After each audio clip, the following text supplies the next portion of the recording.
Hello, my name is Radulski, and this is Physics 2211, Lab 5. My lab was over collisions. I created a video of a ball being thrown at a wall and bouncing off. I'm going to analyze the motion of the ball using the tracker application to collect data on its momentum. The models used for this lab were created in the tracker software, and the physics principles used were the formulas for an elastic collision and the conservation of linear momentum. The main physics ideas. The elastic collision, which means that delta K equals 0.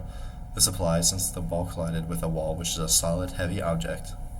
And the other one is conservation of linear momentum, which means momentum 1 plus momentum 2 initial equals momentum 1 plus momentum 2 final. B2 in both these cases will be 0 since the ball is stationary and momentum is mass times velocity. Results overview. You can see the collision represented on the graph above, as well as through the data on the bottom, where x value stops decreasing and begins increasing around 1.3 seconds here. You can see it bottoms out at negative 0.27 meters. Reasoning. It shows the physics principles that were used because they were the most relevant when it came to determining the momentum and kinetic energy of the ball during the collision. This is considered an elastic collision due to the wall being an unmoving object. This makes the calculations for the momentum principle very easy since that means the momentum of the wall is 0. Experiment details.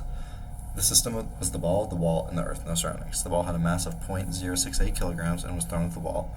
Since it moved with a velocity of 10 meters per second, it ended up having a momentum of 0.6. I used tracker in order to determine the momentum of the ball before and after the collision with the wall, which I used to make a model to predict the movement of the ball. What ifs? What if instead of a wall, I had used a smaller movable object?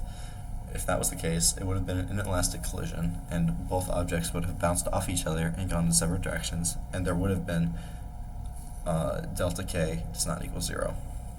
I would have also had to calculate 2 momentums since one of them objects is no longer stationary. What if instead of collision in the x direction, it was in the y direction?